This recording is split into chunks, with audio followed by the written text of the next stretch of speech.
Ready. नमस्कार आप सभी ऑडियंस भाइयों को, मेरा एक साथ नमस्ते आप लोग को। मैं राज सर, हमारे एजुकेशनल चैनल को सब्सक्राइब करें, लाइक करें, कमेंट करें और शेयर करना ना भूलें। मैं हर रोज़ की तरह आज भी उपस्थित हुआ हूँ आप लोग के बीच में एक ऐसा प्लेटफॉर्म की बात करने के लिए जा रहा हूँ जो मतलब अभी तक आप लोग को संज्ञान में नहीं आया है। मैं आईसीपी मतलब आईपीसी के बारे में आज बात करने, मतलब धारा कानून की बात थोड़ा सा मैं आपको बताना चाहता हूँ। इंडियन पैनल कोड, आईपीसी का मतलब होता है Indian panel code. Indian panel code मतलब इसको कहते हैं आईपीसी धारा एक्ट, इसको एक्ट कहते हैं। आइए आज हम जानेंगे कि हमारे भारत में सब लोग टीवी और मोबाइलों में सबसे चिपके हुए होते हैं, लेकिन जितने घंटे लोग मोबाइल और टीवी से चिपके हुए हैं, अगर हमारे देश की धाराओं के बारे में, अनुसूचियों के बारे में, संविधान कॉन्स्टिट्यूशन ऑफ इंडिया के संविधान को पढ़ें तो 99% हमारे देश में चोरी और जैसे फिरौती वगैरह वगैरह जो हो रही है, और जो हमारे जो गवर्नमेंट सर्विसर होते हैं वो लोग मनमानी करते हैं, कानून की धज्जियां उड़ाते हैं। अगर हमारी पब्लिक आईपीसी धारा को अध्ययन करे तो कोई भी गवर्नमेंट सर्विसर, कोई भी गवर्नमेंट ऑफिसर हमसे कोई भी बदतमीजी नहीं करेगा और हमारे कानूनी और अधिकारों के साथ कोई हनन नहीं करेगा। तो मैं इसी समाज ऑडियंस को जागरूक करने के लिए मैंने आईपीसी का एक वीडियो लेकर आया हूँ आप लोग के बीच में। मैं आज आप लोगों को पढ़ाऊंगा आईपीसी धारा, जो 99% जो आईएएस की रैंक के लोग अधिकारियों लोग अपना तैयारी करते हैं, सुपर टेट और सुपर टेट का जो भी होती है, तो उनके लिए सब धाराओं के लिए बहुत इंपॉर्टेंट होती है, क्योंकि आईएएस बनने के लिए ज़्यादा सारी धाराओं के ही बारे में लोग जानकारी लेना होता है। तो मैं देर ना करते हुए चलिए मैं आप लोग को बात करता हूँ। धारा इंडियन पैनल कोड के में आता है धारा। ये धाराओं की संख्याएं देख लीजिए और ये देख लीजिए कारण, किस कारण से कौन सी धारा पर लागू होती है। धारा जो 504 यानी 504 अपमान करने पर, आप किसी के निंदा करते हैं, अपमान करने पर, यानी 504 यानी 504 अपमान करने पर, जब आप किसी के अपमान करते हैं, निंदा करते हैं, तो उस पर भी आपको एक धारा लगेगा जिसका होता है धारा अंतर में आता है 504 के अंतर में आप किसी का अपमान करते हैं तो आपके विरुद्ध में मुकदमा दर्ज किया जा सकता है। उसके बाद आता है देखिए 506 धारा जो होती है, जिसको धमकी देने पर लोग कहते हैं ना, आइए हमारे गाँव में हम पटक के मारेंगे, तो जो लोग पटक के मारने का धमकी देते हैं वो धारा के अंतर्गत में होते हैं। आप चाहें तो उनको मजाक में भी अगर आप वो धमकी देते हैं, अगर आप सीरियस मूड में दरखास्त डालते हैं तो आप उनको गिरफ्तार करवा सकते हैं और मुकदमा लगेगा 506 धाराओं के अंतर्गत में, उनको जेल जाना तय है। अब बेशक आपके मित्र हो, कोई भी हो, धमकी देने पर भी आपको धारा लगती है। तो यहाँ पर दिया है धाराओं की संख्या या दिया कारण, यानी वजह, किस वजह से कौन सी धारा लगेगा। देखिए 452 किसी के घर में घुस करके दबंगई करके मारने पीटने पर धारा लगती है। 452 के अंतर्गत में आप मुकदमा पंजीकृत करा सकते हैं। 304 लापरवाही से, मान लीजिए अगर आप किसी तरह से अपने घर में हैं, आपके घर में कोई गार्जियन, कोई आदमी, कोई भी व्यक्ति, कोई अभिभावक हत्या कर लेता है, सुसाइड कर लेता है, फांसी लगा लेता है या पॉइजन को इस्तेमाल कर लेता है, तो इस तरह से लापरवाही करने के बाद जो धारा लगती है 304 के अंतर्गत में उनको मुकदमा दर्ज कराई जाती है और वह उनको अपराधी माना जाता है। और 395 धारा के अंतर्गत में आता है। 395 कारण क्या होता है, अगर आप कहते हैं डकैती करते हैं, किसी घर में चोरी करते हैं, छिनैती करते हैं, सामान लूटते पीटते हैं, तो आपको धारा, अगर आप पकड़े जाते हैं तो मार पड़ती है, पुलिस के डंडे पड़ते हैं। उसके बाद अगर गार्जियन आपको थाने पर सौंपा है तो वह आपके नाम से मुकदमा दर्ज कराएगा। 395 के अंतर्गत में आपकी मुकदमा चलेगी डकैती करने पर। और 396 धारा आता है, डकैती करने के दौरान अगर चोर या लुटेरा हत्या कर देता है, किसी को जान से मार देता है, तो उसको धारा 396 के अंतर्गत में उसको पंजीकृत और उसको सजाएं हो सकती हैं। उसके बाद आपका आता है 365 धारा आती है। 365 के अपहरण करने में, जैसे किसी बच्चे को ब्लैकमेल करना, किसी को बहला फुसला करके लेकर भाग जाना, अक्सर बच्चे बच्चियों के साथ होता है। दोनों कुछ लोग अपहरण करके ले जा करके मजदूरी करवाते हैं। अब कोई लड़की को बहला फुसला कर लेकर जाते हैं। तो अगर बच्ची कोई भी किसी भी बच्ची को अब अगर बहला फुसला करके, मतलब कहने का तात्पर्य है अब किसी बच्ची के साथ प्रेम प्रसंग चल रहा है, या प्रेम कर रहे हैं या प्यार कर रहे हैं, अगर आप उसको लिवा करके जा रहे हैं, आप उसके साथ जिंदगी बसा रहे हैं, अगर वो बच्ची नाबालिग है तो आप पर ध्यान रखिएगा, धारा लगेगा, अपहरण का धारा लगता है 365 धारा लगेगा। इसीलिए किसी भी बच्ची से प्यार करने से पहले उसका डेट ऑफ बर्थ आप क्लियर कर ले, नाबालिग ना रहे। अगर नाबालिग होती है तो आप अपहरण के अंतर में आते हैं, और 365 के अपहरण करने के जुर्म में आपको जेल होगी और मुकदमा दर्ज होगा आपका। 201 सबूत मिटाने पर, जैसे मान लीजिए कभी कभी हम लोग देखते हैं गाँव में अक्सर ये घटनाएं सुनने को मिलती भी है कि दुल्हन जब दहेज लेकर नहीं आती है तो उनके घर के लोग, ससुराल के लोग क्या करते हैं, उनको कहते हैं भैया जाकर दहेज लेकर आ, और जब गरीब होते हैं उसके मायके के लोग तो नहीं दे पाते हैं, तो जब वो घर आती है तो उसको जला के मार डालते हैं। तो जला के मारने का मतलब हो गया कि जो मर गई जल गई उसका सबूत को खत्म करते हैं। तो हत्या का धारा अलग लगता है, ध्यान रखिएगा, हत्या का धारा अलग लगता है, और 201 धारा अलग से लगता है, क्योंकि वो क्या किए, हत्या तो कर पे किए, उसके साथ साथ सबूत को भी मिटा दिए हैं। इसलिए 2 धाराओं के अंतर्गत में, यानी दोनों धाराओं का जेल काटना पड़ता है उनको। 377 धारा लगती है अप्राकृतिक विरुद्ध अपराध करने पर। अप्राकृतिक मतलब होता है, जैसे मतलब आप ये ना सोचिए शादी कर लेते हैं, लड़कियों से ब्याह कर लेते हैं तो वो बहुत अच्छा हो गया, ऐसा कुछ नहीं होता है। अगर आप अपने औरत के साथ संबंध बनाने के दौरान अगर उसके प्राकृतिक अंगों को, स्तन हो गया, चीख हो गया, चीक्स हो गया, गाल हो गए, अगर आप काटते हैं या उसको आपत्तिजनक विरुद्ध हो गया तो अगर वो मुकदमा दर्ज करवा सकती है, और आपको 377 के दौरान आपको जेल जाना तय है, मुकदमा दर्ज हो सकती है। लेकिन लोग कहते हैं ना किस करना वगैरह वगैरह जो कहते हैं वो सोच समझ के करें, क्योंकि ये सब बहुत कानूनी जुर्म में आता है। लेकिन कब तक, जब तक वो लड़की या पत्नी सहमत में है तब तक कोई अपराध नहीं है। लेकिन अगर वो थोड़ा सा भी कह दी कि हमारे इस गाल को इन लोगों ने विट किया है, तो विट करने का मतलब आप समझ चुके हैं कि मतलब आप जेल में जा सकते हैं। तो आप प्राकृतिक विरुद्ध के अपराध में ही आता है। इसे वो प्राकृतिक रूप से सजी धुजी है, उसके पूरा शरीर मेंटेनेंस है, आप उसको कोई शिद्दत नहीं कर सकते, काट नहीं सकते हैं, छीन नहीं सकते, खरोच नहीं कर सकते हैं। यानी कहने का तात्पर्य है कि उसके शरीर को आप सुरक्षित रखेंगे, कोई हानि नहीं पहुंचा सकते हैं। अगर असहमत है, अगर वो कर दिए तो 377 का अपराधी घोषित हो सकते हैं और जेल हो सकता है आपको। उसके बाद देखिए 120 धारा आता है षड्यंत्र। मान लीजिए किसी को कहते हैं ना, चलते हैं फलनुमा की लड़की बड़ी मस्त है, फलनुमा का लड़का को कह देते हैं लेके चल जाएगा, तो भैया ध्यान रखिए ऐसा कभी मत करिएगा। 120 की धारा के अंतर्गत मुकदमा दर्ज होगी, षड्यंत्र कर रहे हैं। अगर हत्या हो गई तो फिर हत्या का धारा अलग से लगेगा। अगर मर गया हो तो सबूत खत्म हो गया तो 3 धाराएं बनती हैं, और अगर एक धारा में 5 साल की सजा होती है तो 15 साल का सजा होना तय है।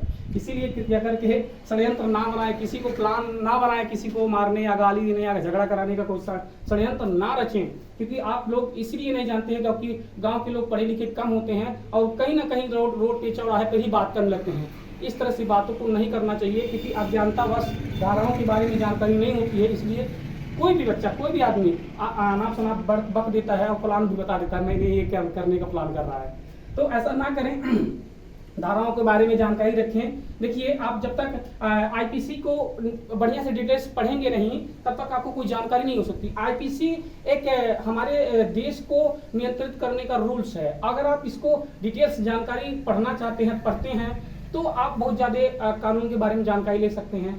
और इसी तरह से और ज्ञानवर्धक जानकारी लेने के लिए हमारे राक्सर एजुकेशनल चैनल को सब्सक्राइब करें, क्योंकि मैं आईपीसी धारा भी, मैं तो कितना धारा 1 2 3 4 5 6 7 8 9 10 11 12 13 धारा के बारे में मैंने अभी 22 से 25 धाराओं के बारे में और वीडियो बनाना है, अभी रह गया है। आगे हमारी इस वीडियो को जारी रखने के लिए हमारे चैनल को सब्सक्राइब करें, ताकि इसकी आगे का भी वीडियो आप पा जाए कि और कौन सी धाराएं हों और क्या क्या सजा हो। तो मैं आपको बात कर रहा था षड्यंत्र पर, मतलब प्लान बनाने पर। कहते हैं ना कुछ लोग चोर होते हैं तो कहते हैं चलते हैं आप चोरी करने के लिए। इसी पर एक कहानी मैं आपको थोड़ा सुना देता हूँ, उसके बाद आगे बढ़ता हूँ। एक गांव में 2 चोर रहते थे। तो चोर होने के साथ साथ एक गांव में एक गंवार लड़का रहता था। तो वह रोज डेली अपनी माँ से पूछता था, अम्मा, पहले के ज़माने में ये होता था कि कम उम्र में बच्चे का शादी हो जाता था। तो बच्चे का शादी जब हो जाता था तो परेशान होता था।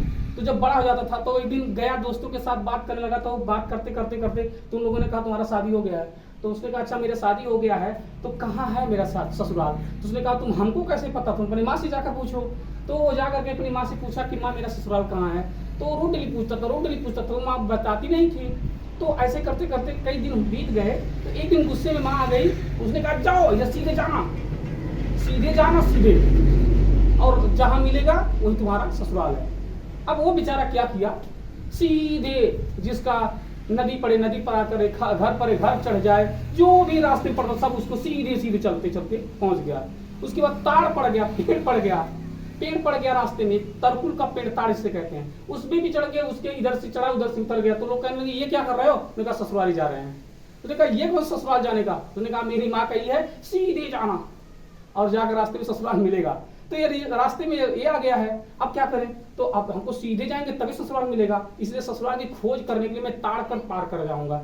उसके बाद जाते जाते एक बगीचे में यानी रात हो गई, एक सुनसान जगह पे पहुंचा, जो बगीचा टाइप का जंगल टाइप का एरिया था। वहां पर जा करके देखा कि 4-5 चोर ये सो करके सोया था आराम से, भूख भूख तो लगा था, खाना ना खाया नहीं था, और जा करके एक जगह पे वो सो रहा था। और उसी साइड में 10-15 मतलब लुटेरे चोर बात कर रहे थे कि फलनवा गांव को लूटने जाएंगे, और ये सुन लिया। तो उसने कहा भैया ऐसा बताओ आप लोग क्या तरह कौन है। उन लोगों ने कहा फलनवा गांव में लूटने जाएंगे।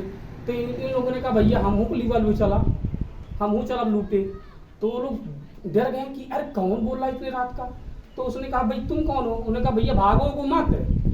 उन लोगों को शक आया कि भूत है। उन्होंने कहा भैया भूत नहीं है, हम आदमी हैं, हमको भी लूटने लिवा चलो, क्योंकि मैं अपने घर से निकाल दिया गया हूँ, ससुराल जा रहा था, ससुराल मिला नहीं, तो अब मैं क्या करूंगा, मुझे भी लिवा चलो। उसने कहा ठीक है। तो नए अब ये लोग क्या कर, मैं आपको बताना क्या चाह रहा था, षड्यंत्र है। तो वो लोग षड्यंत्र कर रहे थे। तो ये षड्यंत्र के दौरान ये सुन लिया, और सुनने के बाद जब कोई प्लान करता है तो प्लान सुनने वाला भी उसको मन में आ जाता है और वो भी करने के लिए एक्टिव हो जाता है। इसीलिए धारा के अंतर्गत में आता है 120 धारा जो आती है, ये प्लान के तहत में आता है कि अगर आप किसी को प्लान कर रहे हैं, बना रहे हैं, षड्यंत्र कर रहे हैं, तो उसके धारा में आपको आएंगे और जेल हो जाएगा।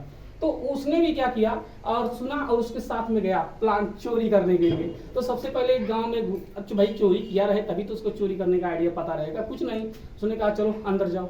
तो चोरों के सरदार ने कहा चलो अब फलाना गांव में चोरी करते हैं, तुम तो पहले चोरी करने आए हो, तो तुमको क्या करना है, अंदर नहीं घुसना है, क्योंकि अंदर घुस जाओगे तो सब पकड़े जाएंगे हम लोग।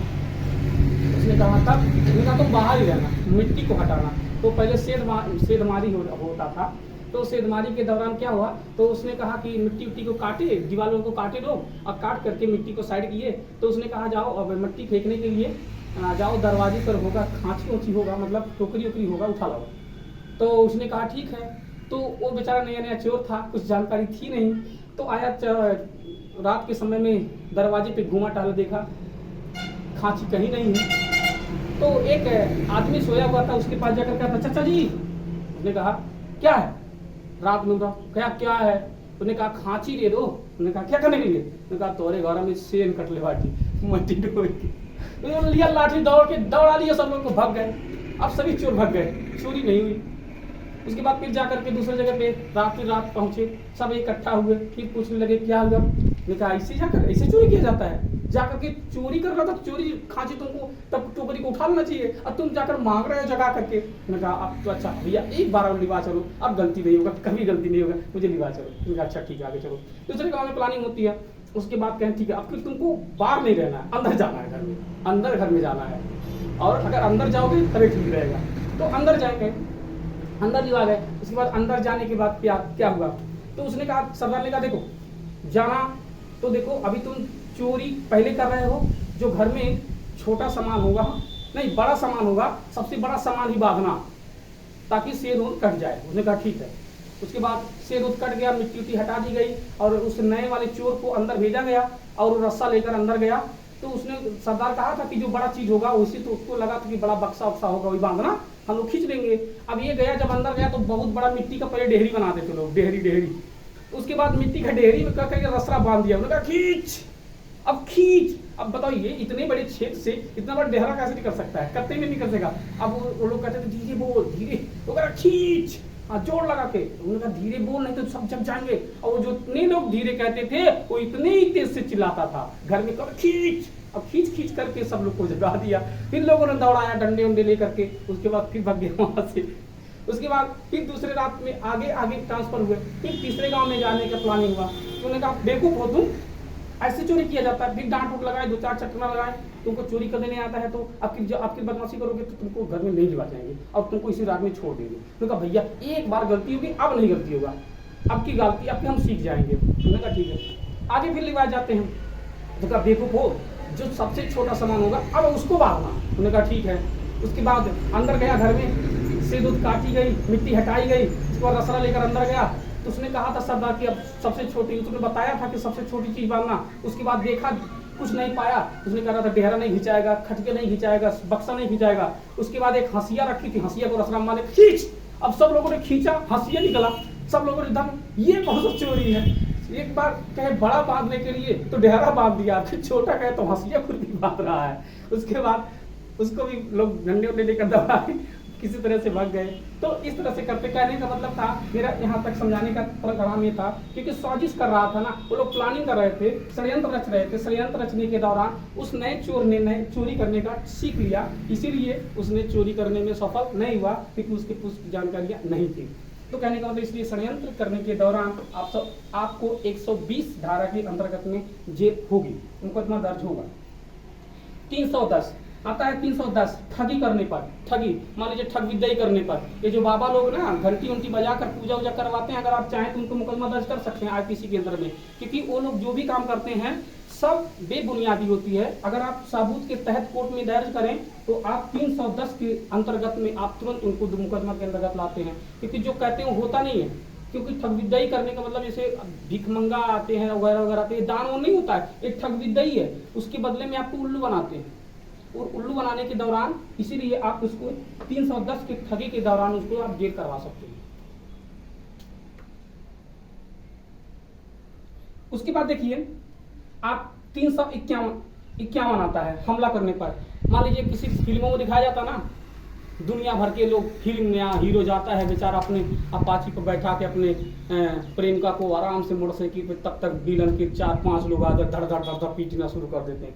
वो आईपीसी देखिए जितने फिल्म बनाए जाते हैं ना, ये ना सोचिए ये सब आईपीसी के अंतर्गत में होता है। आईपीसी की यानी 351 के अंतर्गत मुकदमा दर्ज होती है, और 300 विलन के जितने लोग आते हैं सब हीरो को मारने लगते हैं, तो हमला करने पर 351 के अंतर्गत में धारा बनाई उनको लगाई जाती है। और आता है